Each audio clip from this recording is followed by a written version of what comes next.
Yo, yo, yo, yo, yo, yo, yo, yo, yo, yo, yo, yo, yo, yo, yo, yo. All right, guys, we're going to talk about properties of reflection. So this is our second type of transformation. We learned about our first type, which was translations in 9.1. So now we're going to get into reflections. So with reflections, it is a type of transformation. I don't know why there's this L here. It is a transformation that flips a figure across the line. So a translation is when we just do like a little bit of a slide up and down, left and right. Well, a reflection flips it. Okay, so now instead of sliding, we're gonna flip it around a little bit, or flip it like a mirror image almost. Reflections do not change the size and they do not change the shape of the figure. They only change where it's located. And when we reflect it across a line of reflection. Okay, basically it's like we're putting a mirror on this line and then we're flipping it over the mirror, so it's like a mirror image of itself on the other side. So let's show what I'm talking about. So if I wanted to reflect this triangle, XYZ, if I wanted to reflect it across the x-axis, so that means this x-axis is my line of reflection. So what we're going to do is we're going to flip this triangle across the x-axis. So this is the x-axis right here. So the way we do that is we just count the points, the distance from the axis. So if we see here, y is only one away from that line of reflection, that x-axis right here. So y is one away on the bottom of the x-axis. That means it's got to be one away above it because we're flipping it across it. So because it's one away, it's going to be one away. So here's the new y. Z is 1, 2, 3, 4, 5 away. So therefore, it's got to be 5 away on the other side. So that's why we have our new Z here. And then same thing with X is 3 away here, so it's got to be 3 away here.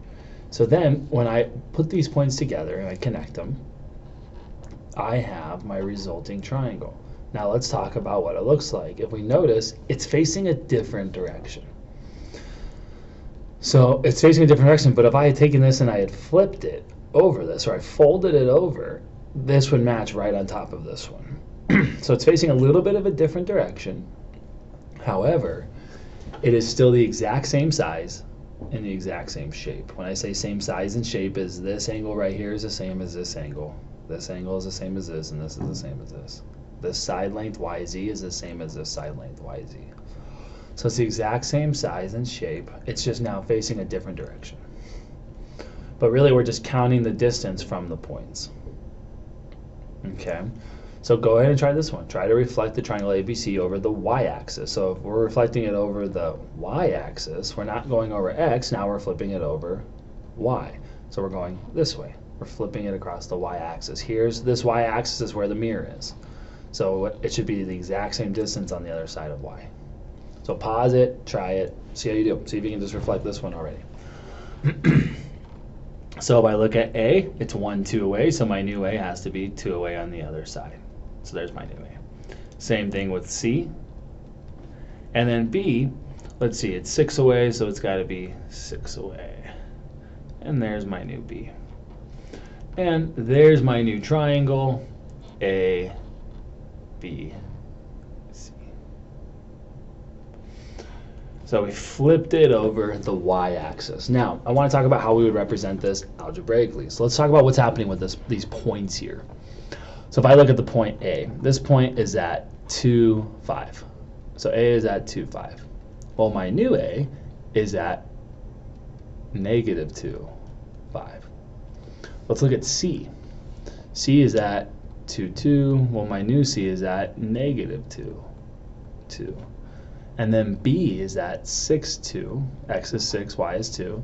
My new B is at negative 6, 2. So if we notice, what we did is by flipping across the y-axis, what we did is we just changed all of the x values to negative.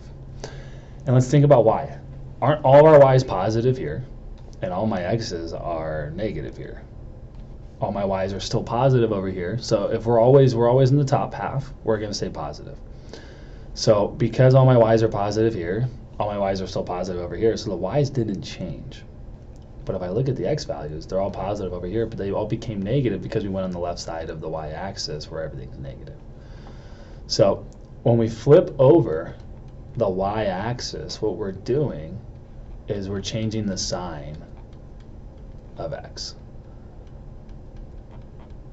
Okay, so this is across the y-axis. Meaning when we flip across the y-axis, we change the sign of the x. If I were to flip across the x-axis, all of our y's went from negative to positive. So if I reflect across the x-axis,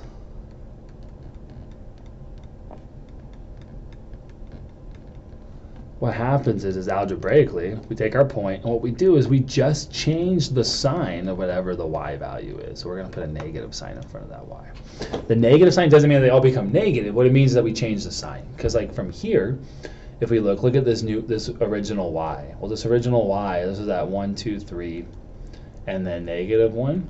And now it's at 3, positive 1. So this negative sign doesn't mean I went from negative to negative, it just means I went from negative to positive. This negative sign means we change the sign of our y value.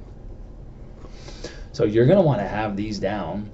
All of these rules are also on your 9.4 note sheet where it's only one page, and that one page has all these rules on it as well. So it's kind of like a little cheat sheet for you guys. Okay, so here's what I want you guys to do. I want you guys to reflect this one across the x-axis on your own. So the rules still apply, even though it's on both sides. If it's on this side, we got to go to the other side. If it's on this side, we got to go to the other side. Okay, here's our x-axis. Reflect it, see how you do. Pause the video, see what happens. So let's see here. So z, it's 1, 2, 3 away, so it's going to be 1, 2, 3 away. There's my new z. P, it's 1 away, so now it's going to be 1 away on the other side. D is 4 away, so now it's going to be 4 away. Here's a new D. M just stays here. If you're reflecting it across, it's on that line, it doesn't move. So there's that, and we're done. So M just stays in its spot. It doesn't go anywhere. I'll change the color to orange here. So here's my reflection. So we flipped it. It's the same shape, but we flipped it across the x-axis. Sometimes you're going to have to actually create the points or create the image yourself, so you're going to have to graph the original points, and then you're going to have to do the reflection. But again, if I'm going across the y-axis, the rule tells me that I'm going to change all of my signs of all of my x values, because if I'm flipping it across the y, I'm going to go from positive to negative, or I'm going to go from negative to positive. So really what's going to happen is my new t, it's just going to be negative 2, 2. Because I'm just changing the sign of the x values. My new c is negative 2, 5.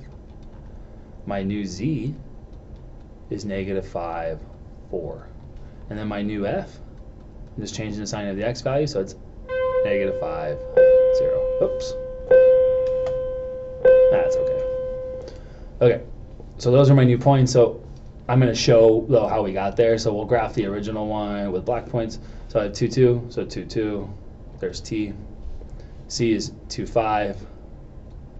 There's C, 1, 2, 3. Z is 5, 4. 1, 2, 3, 4, 5. There's Z. And then F is 5, 0. There's F. And then there's this is the original image, but I'm trying to reflect it across the x-axis. So there's that. Oh, it's orange, but that's okay. It doesn't really matter. So it's a parallelogram, looks like.